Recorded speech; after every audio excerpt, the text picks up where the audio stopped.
Hi മക്കളെ, കഴിഞ്ഞ ഒരു സുവോളജിയുടെ വീഡിയോയിൽ നമ്മൾ തമ്മിൽ മീറ്റ് ചെയ്തതാണ്. ഇന്ന് മിസ് വന്നിട്ടുള്ളത് ബോട്ടണിയിലെ ഫോക്കസ് ഏരിയാസ് ഡിസ്കസ് ചെയ്യാൻ വേണ്ടിയിട്ടാണ്.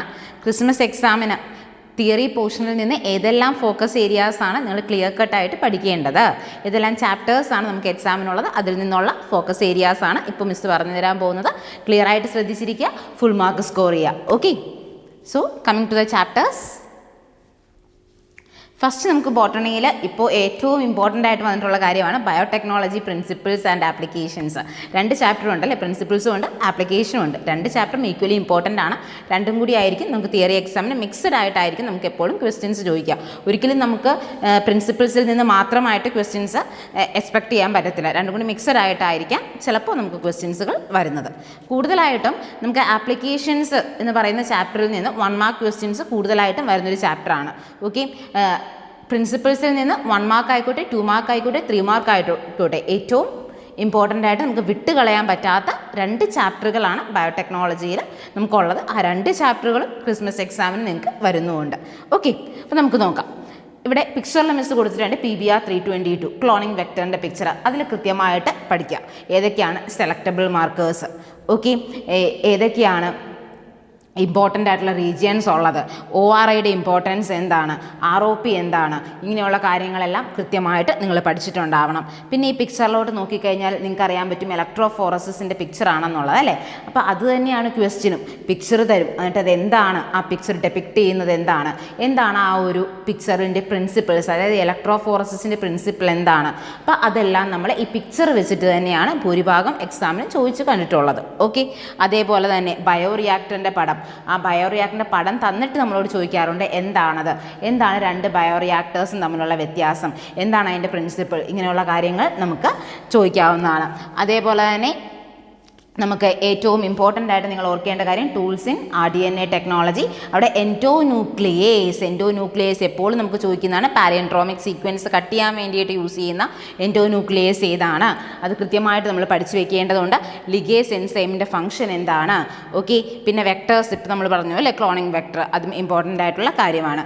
പിന്നെ ഒരു എക്സാമിന് നമ്മൾ സ്കിപ്പ് ചെയ്യാതെ പഠിക്കേണ്ട ഒരു ഫോക്കസ് ഏരിയ ഇൻ ബയോടെക്നോളജിയാണ് PCR, that means polymerase chain reaction. നമ്മുടെ ടെക്സ്റ്റ് ബുക്കിൽ 3 പിക്ചേഴ്സ് ആയിട്ട് DNA ഡയഗ്രാം വെച്ചിട്ട് നമുക്ക് തന്നിട്ടുള്ളതാണ് PCR എന്ന് പറയുന്നത്. അതിൻ്റെ 3 സ്റ്റെപ്പ് അത് ക്ലിയർ ആയിട്ട് ആ ഓർഡറിൽ തന്നെ നിങ്ങൾ പഠിച്ചിട്ടുണ്ടാവണം. PCRൻ്റെ സ്റ്റെപ്പ് അത് 2 മാർക്ക് ക്വസ്റ്റ്യൻ ആയിട്ടോ അല്ലെങ്കിൽ 3 മാർക്ക് ക്വസ്റ്റ്യൻ ആയിട്ടോ ഒക്കെ PCR സ്ഥിരമായിട്ട് ചോദിക്കുന്നതാണ്. പിന്നെ നമ്മൾ പറഞ്ഞത് ബയോറിയാക്ടറാണ്. ബയോറിയാക്ടർ ഇമ്പോർട്ടൻ്റ് ആണ്. പിന്നെ ഒരു കാര്യം കൂടി മിസ് ഇവിടെ പറഞ്ഞു തരാം. നമ്മൾ ഇതിൻ്റെ അകത്ത് ടൂൾസ് എല്ലാം പഠിച്ചു കഴിഞ്ഞിട്ട് അതെങ്ങനെയാണ് അതിൻ്റെ ആപ്ലിക്കേഷൻ വരുന്ന correct step, how we are using in RDNA technology എന്ന് പറയുന്ന സ്റ്റെപ്പ് ഉണ്ട് അല്ലേ. ആ സ്റ്റെപ്പ് കറക്റ്റ് ഓർഡറിൽ നിങ്ങൾ എഴുതണം. ഓക്കെ, നമ്മുടെ ബുക്കിൽ പല പേജസ് ആയിട്ടാണ് പല കാര്യങ്ങൾ കൊടുത്തിട്ടുള്ളത്. പക്ഷേ നിങ്ങളിതെല്ലാം പഠിച്ചു കഴിഞ്ഞതിന് ശേഷം RDNA ടെക്നോളജിയിലെ സ്റ്റെപ്പ് കൃത്യം ഓർഡർ വൈസ് എഴുതി വെക്കുക. അത് റീഅറേഞ്ച് ചെയ്ത് എഴുതാനോ അല്ലെങ്കിൽ ആ ഓർഡർ കറക്റ്റാക്കി എഴുതാനോ ഒക്കെ നമ്മളോട് എക്സാമിന് ചോദിക്കാവുന്നതാണ്. ഇനി അടുത്ത ചാപ്റ്ററിലേക്ക് നമ്മൾ പോയി കഴിഞ്ഞാൽ ബയോടെക്നോളജി ആപ്ലിക്കേഷൻസിലെ ചാപ്റ്ററാണ്.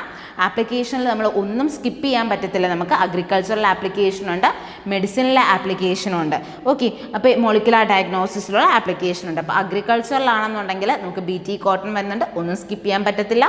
അതേപോലെ തന്നെ നമുക്ക് മെലായ്ഡോഗ്നെ ഇൻകൊഗ്നീഷ്യ, നമ്മൾ DSRNA വെച്ച് mRNA സൈലൻസ് ചെയ്യുന്നത്, അത് നമുക്ക് സ്കിപ്പ് ചെയ്യാൻ പറ്റത്തില്ല, അതും സ്ഥിരമായിട്ട് ചോദിക്കുന്നതാണ്.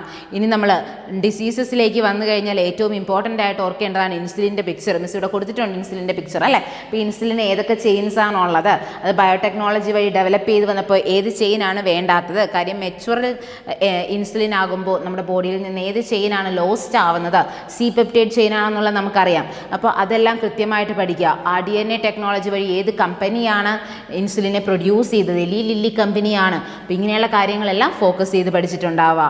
പിന്നെ അതേപോലെ തന്നെ ADA ഡെഫിഷ്യൻസി കൃത്യമായിട്ട് പഠിക്കേണ്ട ക്വസ്റ്റ്യൻ ആണ്. 2 മാർക്ക് ക്വസ്റ്റ്യൻ ആയിട്ടോ 3 മാർക്ക് ക്വസ്റ്റ്യൻ ആയിട്ടോ എക്സാമിന് സ്ഥിരമായിട്ട് ചോദിക്കുന്ന ക്വസ്റ്റ്യൻ ആണ് ADA ഡെഫിഷ്യൻസി എന്ന് പറയുന്ന ഏരിയ. ഓക്കെ, അതെല്ലാം കൃത്യമായിട്ട് നിങ്ങൾ പഠിച്ചിട്ടുണ്ടാവണം. അതേപോലെ തന്നെ ട്രാൻസ്ജീനിക് ആനിമൽസിൻ്റെ ബെനിഫിറ്റ്സ് എന്താണ്, അല്ലെങ്കിൽ അവരുടെ യൂസസ് എന്താണ്, കൃത്യം പോയിന്റ് വൈസ് നമ്മൾ ടെക്സ്റ്റ് ബുക്കിൽ പറയുന്നുണ്ട്. അത് എക്സ്പ്ലെയിൻ ചെയ്യുന്ന സമയത്ത് എംഫിസിമേനെ ട്രീറ്റ് ചെയ്യാൻ വേണ്ടിയിട്ട് നമ്മൾ ഏത് ബയോളജിക്കൽ പ്രൊഡക്റ്റാണ് യൂസ് ചെയ്യുന്നത്, അല്ലെങ്കിൽ റോസി കൗവിൽ നിന്ന് ഏത് ബയോളജിക്കൽ പ്രൊഡക്റ്റാണ് equal to nutritional value of human മിൽക്കായിട്ട് നമ്മൾ ഡെവലപ്പ് ചെയ്തെടുത്തത്. ഇതെല്ലാം ഇമ്പോർട്ടൻ്റ് ഏരിയാസ് ആണ്, 1 മാർക്ക് ക്വസ്റ്റ്യൻ ആയിട്ട് നമുക്ക് വരാവുന്നതാണ് അതെല്ലാം. ഓക്കെ, ഇതെല്ലാം കൃത്യമായിട്ട് മക്കൾ പഠിക്കണം, ഒന്നും സ്കിപ്പ് ചെയ്യാൻ പാടില്ലാത്തതാണ്. ആൻഡ് ലാസ്റ്റ് ആയിട്ട് വരുന്നത് bio piracy and bio patency ആണ്. അത് ജസ്റ്റ് ഒന്ന് എന്താണ് എന്നുള്ള ജസ്റ്റ് ഒന്ന് അറിഞ്ഞിരുന്നാൽ മാത്രം മതി, ഡിഫൈൻ ചെയ്യാൻ ജസ്റ്റ് ഒന്ന് അറിഞ്ഞിരിക്കുക. അതേപോലെ തന്നെ GEACയുടെ എക്സ്പാൻഷൻ കൃത്യമായിട്ട് പഠിച്ചിട്ടുണ്ടാവുക. ഓക്കെ, ഇത്രയും കാര്യങ്ങൾ ബയോടെക്നോളജിയിൽ നിന്ന് കൃത്യമായിട്ടുണ്ടാവണം. ക്ലോണിംഗ് വെക്ടർ സ്കിപ്പ് ചെയ്തുകൊണ്ടോ, PCR സ്കിപ്പ് ചെയ്തുകൊണ്ടോ, ഇലക്ട്രോഫോറസിസ് സ്കിപ്പ് ചെയ്തുകൊണ്ടോ, ഇൻസുലിൻ്റെ ഡയഗ്രാം സ്കിപ്പ് ചെയ്തുകൊണ്ടോ നിങ്ങൾ പഠിച്ചിട്ട് ബയോടെക്നോളജിയിൽ മാർക്ക് സ്കോർ ചെയ്യാൻ പറ്റത്തില്ല. അപ്പം അത്രയും ഇപ്പോൾ ഈ പറഞ്ഞ ഏരിയാസ് എല്ലാം ഏതൊക്കെയായിരുന്നു മിസ് പറഞ്ഞത്? PCR, cloning vector, electrophoresis and also നമുക്ക് ഏറ്റവും ഇമ്പോർട്ടൻ്റ് ആയിട്ടുള്ളത് ഇൻസുലിൻ്റെ ഡയഗ്രാം. ഇതെല്ലാം കൃത്യമായിട്ട് പഠിക്കുക, ഒന്നും സ്കിപ്പ് ചെയ്യാതെ കൃത്യമായിട്ട് പഠിക്കുക. ഷുവർ കട്ടായിട്ട് മിസ് പറയുവാണ് ഇതിൻ്റെ അകത്തു നിന്നെല്ലാം ക്വസ്റ്റ്യൻസ് നിങ്ങൾക്ക് ക്വസ്റ്റ്യൻ പേപ്പറിൽ ഉണ്ടാവും. ഓക്കെ, ആൻഡ് ലാസ്റ്റായിട്ട് നമുക്ക് നോക്കാം ഒരു ചാപ്റ്ററും കൂടി വരുന്നത് എക്കോളജി ബേസ്ഡ് ചാപ്റ്ററാണ് organism and population. Organism and population എന്ന് പറയുന്ന ചാപ്റ്ററിൽ നമുക്ക് 3 ഏജ് പിരമിഡുകൾ തന്നിട്ടുണ്ട്. 3 ഏജ് പിരമിഡുകൾ ഏതാണെന്നുള്ളത് കൃത്യമായിട്ട് പഠിച്ചിട്ടുണ്ടാവുക. ഓക്കെ, നമ്മൾ പറയുമ്പോഴത്തേക്കും നമുക്ക് ഏറ്റവും സിമ്പിൾ ആയിട്ട് പറയാവുന്നൊരു ചാപ്റ്ററാണ് ഓർഗാനിസം ആൻഡ് പോപ്പുലേഷൻ. ഇന്ന ക്വസ്റ്റ്യൻസ് അതിൻ്റെ അകത്ത് വരത്തുള്ളൂ. ഓക്കെ, അതേപോലെ തന്നെ ഇവിടെ പിക്ചറിൽ മിസ് കൊടുത്തിട്ടുള്ളതാണ് ലോജിസ്റ്റിക് ഗ്രോത്തും എക്സ്പോണൻഷ്യൽ ഗ്രോത്തും. ഈ ഡയഗ്രാം ഇങ്ങനെ തന്നെ തന്നിട്ട് എന്താണ് ആ ഡയഗ്രാംസ് ഡെപ്പിക്റ്റ് ചെയ്യുന്നത് എന്താണെന്നുള്ളത് ചോദിക്കാം. K സ്റ്റാൻഡ്സ് ഫോർ എന്താണെന്നുള്ളത് ചോദിക്കാം. എക്സ്പോണൻഷ്യൽ ഗ്രോത്തിൻ്റെ ഇക്വേഷൻ ചോദിക്കാം, അല്ലെങ്കിൽ ലോജിസ്റ്റിക് ഗ്രോത്തിൻ്റെ ഇക്വേഷൻ ചോദിക്കാം. എക്സ്പോണൻഷ്യൽ ഗ്രോത്തിൻ്റെ 3 ഫേസസ് ചോദിക്കാം, ലാഗ്, ലോഗ്, സ്റ്റേഷനറി. ഓക്കെ, അപ്പോൾ ഇങ്ങനെയുള്ള കാര്യങ്ങളെല്ലാമാണ് ഈ ഒരു പോർഷനിൽ നിന്ന് നിങ്ങൾ ശ്രദ്ധിക്കേണ്ടത്. പിന്നെ അറ്റ് ലാസ്റ്റ് നിങ്ങൾ പോപ്പുലേഷൻ ഡെൻസിറ്റിയിലേക്ക് വരുമ്പോൾ, അല്ലെങ്കിൽ പോപ്പുലേഷൻ ആട്രിബ്യൂട്ട്സിലേക്ക് വരുമ്പോൾ, അവിടെ നമുക്കറിയാം മോർട്ടാലിറ്റി അല്ലെങ്കിൽ നേറ്റാലിറ്റി, ഇമിഗ്രേഷൻ, എമിഗ്രേഷൻ, ഒരു പിക്ചർ നമ്മുടെ ബുക്കിൽ കൊടുത്തിട്ടുണ്ട്. ആ പിക്ചർ എങ്ങനെയാണോ അത് കൃത്യമായിട്ട് അങ്ങനെ തന്നെ പഠിച്ചു വയ്ക്കുക. ഓക്കെ, അലോങ് വിത്ത് അതിൻ്റെ ഇക്വേഷനും കൂടി നിങ്ങൾ ജസ്റ്റ് ഒന്ന് പഠിച്ചു വയ്ക്കുക. ഇക്വേഷൻ വലുതായിട്ട് ഇമ്പോർട്ടൻ്റ് അല്ല, എന്നിരുന്നാൽ പോലും നമ്മൾ ആ പോപ്പുലേഷൻ ആട്രിബ്യൂട്ട്സ് 4 ഏതൊക്കെയാണ് പോപ്പുലേഷൻ കൂട്ടാൻ സഹായിക്കുന്നത്, ഏതൊക്കെയാണ് പോപ്പുലേഷൻ കുറയ്ക്കാൻ സഹായിക്കുന്നത്, ഇത് കൃത്യമായിട്ട് നിങ്ങൾ അറിഞ്ഞിരിക്കേണ്ടതാണ്. അതേപോലെ തന്നെ ഏറ്റവും ഒരിക്കലും വിട്ടുകളയാൻ പറ്റാത്ത ഒരു ഏരിയയാണ് പോപ്പുലേഷൻ ഇൻട്രാക്ഷൻസ്. ഓരോ പോപ്പുലേഷൻ ഇൻട്രാക്ഷൻസും മിസ് എളുപ്പത്തിന് വേണ്ടി പറഞ്ഞു തരുന്നതാണ്. ഓരോ പോപ്പുലേഷൻ ഇൻട്രാക്ഷനും എടുത്ത് വെക്കുക. എന്നിട്ട് സപ്പോസ് മ്യൂച്വലിസം ആണെങ്കിൽ എങ്ങനെയാണ് 2 സ്പീഷീസ് എടുത്താൽ 2 പേരും ഒരേപോലെ ബെനിഫിറ്റഡ് ആകുവാണെങ്കിൽ അത് മ്യൂച്വലിസം. അങ്ങനെ ഓരോന്നിൻ്റെയും പഠിക്കുക. പ്രിഡേഷൻ ആയാലും കോമ്പറ്റീഷൻ ആയാലും അമൻസാലിസം ആയാലും കമൻസാലിസം ആയാലും എല്ലാത്തിൻ്റെയും അങ്ങനെ പഠിച്ചു വയ്ക്കുക. അതിനുശേഷം ഓരോന്നിൻ്റെയും കീഴിൽ വരുന്ന എക്സാമ്പിൾസ് ടെക്സ്റ്റ് ബുക്ക് വായിച്ചിട്ടില്ലാത്ത കുട്ടികളാണെന്നുണ്ടെങ്കിൽ ടെക്സ്റ്റ് ബുക്ക് കൃത്യമായിട്ട് ഒന്നിരുന്ന് വായിക്കുക. ഒരു വട്ടം വായിച്ചാൽ മതി. ഒരു വട്ടം വായിക്കുമ്പോൾ തന്നെ നമുക്ക് അതിൻ്റെ അകത്ത് എക്സാമ്പിളുകൾ ഏതൊക്കെയാണെന്നുള്ളത് പിക്കപ്പ് ചെയ്തെടുക്കാൻ പറ്റും.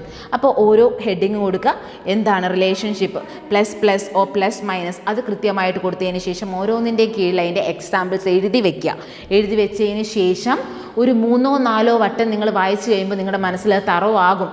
ഓക്കെ, ഇതെന്തിൻ്റെ എക്സാമ്പിളാണ്, കൺസെപ്റ്റ് നമുക്കറിയാം. അപ്പോൾ നമുക്ക് അത് തറവായി മനസ്സിലാവും. ആ എക്സാമ്പിൾസ് വെച്ചിട്ടായിരിക്കും എപ്പോഴും പോപ്പുലേഷൻ ഇൻട്രാക്ഷൻസിൽ നിന്നുള്ള ക്വസ്റ്റ്യൻസ് നമുക്ക് വരുന്നുണ്ടാവുക. ഓക്കെ, അപ്പോൾ 3 ചാപ്റ്റേഴ്സാണ് നമുക്ക് ബോട്ടണിയിലുള്ളത്. ബയോടെക്നോളജിയുടെ 2 ചാപ്റ്ററും ഓർഗാനിസം ആൻഡ് പോപ്പുലേഷനും. അപ്പോൾ പറഞ്ഞെടുത്തോളം മനസ്സിലായിട്ടുണ്ടാവുമല്ലോ, ഒരു പോർഷൻ പോലും നമുക്ക് സ്കിപ്പ് ചെയ്യാൻ പറ്റത്തില്ല.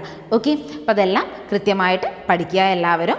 അപ്പോൾ ഇത്രയും പോർഷൻസാണ് നിങ്ങൾക്ക് ഫോക്കസ് ഏരിയ ആയിട്ട് മിഡ് ടേം എക്സാമിന് ബോട്ടണിയിൽ പഠിക്കാനുള്ളത്. അപ്പോൾ എല്ലാവരും കൃത്യമായിട്ട് പഠിക്കുക, ഫുൾ മാർക്ക് സ്കോർ ചെയ്യുക.